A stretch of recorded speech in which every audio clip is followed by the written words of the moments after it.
let's just hop on over here to the computer. I want to show you an email and see if I can maybe give you some ideas how to monetize newsletters. Some of y'all get way too many newsletters. I mean, I could probably log into my wife's email if I had the password and see, like, she probably got 10,000 emails, mostly from reward programs, at Kohl's and Chick-fil-A and all those different places.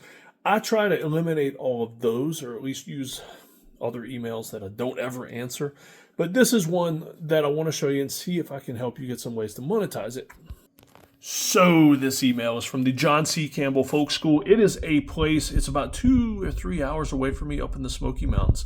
The John C. Campbell Folk School, and I get this email from them. And the reason I keep getting this newsletter and want to get it is there's some amazing classes there that I would love to take.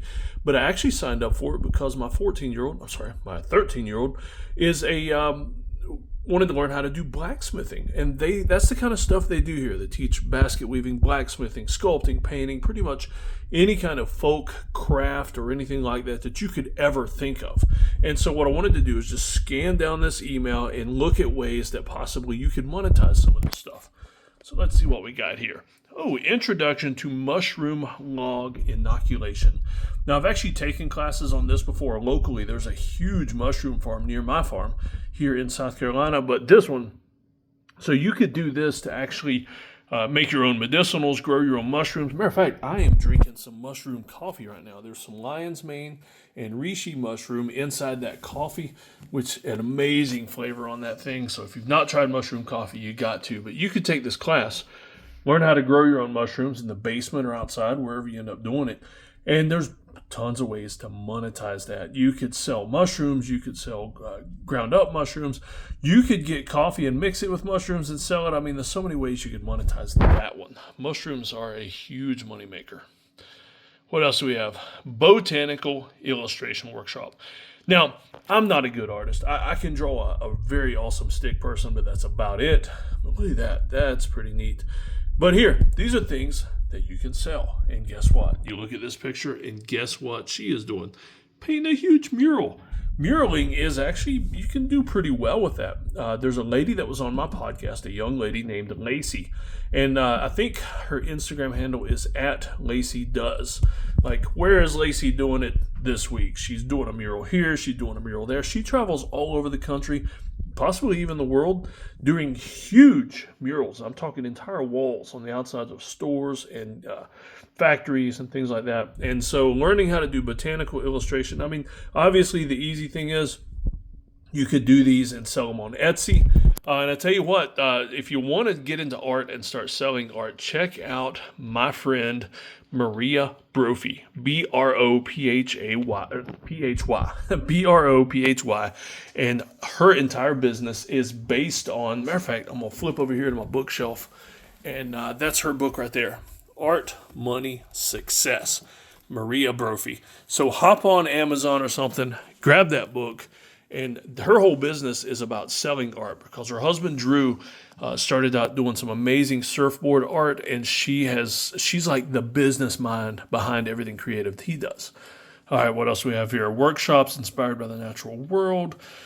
So we've got spring tonics and wild greens, a spring plant walk. I mean, just doing classes like this is a way to monetize this. Sometimes you can take a class like this and learn how to do it where you're at. But you know what's hitting it big in a lot of places now is actually foraging, finding these kinds of things and selling them to chefs. Freshly foraged, farm to table, forest to table, whatever it is, and selling that. And so that's an easy way to monetize that. But I mean, each one of these things, you could find a gazillion ways to monetize the different things. Oh, speaking of monetizing, homemade natural cleaning products. You could sell these, and we're actually slowly, as we use things up, we're slowly converting all the cleaning products in our house over to natural cleaning products. So I'm talking about essential oils, baking sodas, vinegars, things like that. And, the old argument of, like, I don't want to be using all those chemicals. And then I had some goofball point out one time, like, they're still chemicals. I mean, essential oils are chemicals. Man, shut up.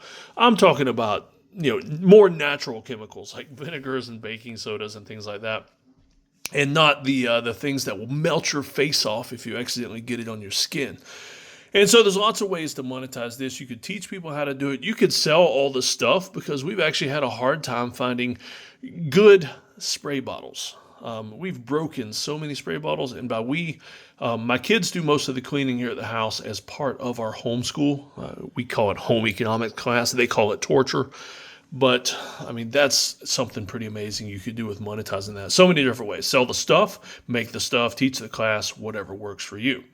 Are you an indoor person? We got you. All right, so we've got mermaid tail brooms. That's pretty cool. You can sell those super easy. Stained glass. How to do your own stained glass. Ukulele. How to play the ukulele. I bet you could probably find a class too on how to make a ukulele. The blacksmith boot camp for beginners. Like I say, my son has taken some blacksmith classes, and he actually has a few things listed on Etsy that he's made, mainly hooks and knives and things like that. Soap making, one bar to rule them all. What an awesome title. Mending matters. Stitch, repair, and reflect. Oh, that's cool.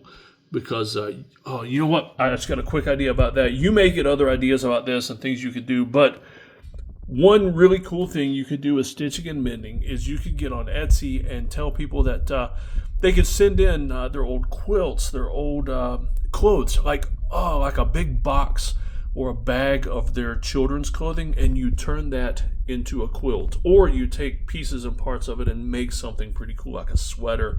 Or here we go. You know, people may not want to wear all that stuff like remade into something, but you could create some type of a tapestry or something that could be framed and hung on the family tree wall. You know, the place where you hang all the kids' photos and things like that. Oh man, I'm getting some cool ideas. All right, so there's a carving night. I mean, easy to sell those.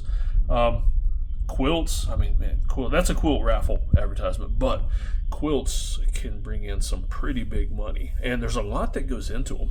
And nobody wants a commercially produced quilt that's made in some factory somewhere. I've got a bunch of quilts here at my house. You know what? Matter of fact, we'll point you back to me for a second. I'm gonna walk over here and show you my bed. Because we're talking quilts. Why don't I show you this? Right now it's wintertime and the basement gets crazy cold here in the wintertime. And let me flip the camera back over. Looky there. That's what I keep on my bed. And while it's wintertime, guess what? I got two of them. These are handmade quilts. My grandmother made both of these. They're pretty amazing. They're also incredibly old. And guess what that means? That they're old and they've been slept on and under and thrown around and everything for all these years. You know what that means? Is that they are incredibly soft and probably worth a lot of money. Handmade quilts here in Appalachia are worth a lot of money. And so that's the bottom of the email. But let's see, that email came from olivesporch.org. Or you could go find the John C. Campbell Folk School online, sign up for the newsletter if any of this stuff interests you. But I mean, everything on there could be sold at a farmer's market, county fair, flea market, on Etsy, on eBay. There's tons of places. I mean, you could even do classes and courses based on that stuff and sell it on Teachers Pay Teachers. And so just wanted to throw all this out there because one newsletter that a lot of people would just look it over and say, I could see that. I could look at that thing and see entire careers and financials and moms and dads coming home from a W-2 job to do this kind of stuff. That's what it means to me. That's what I want it to mean to you.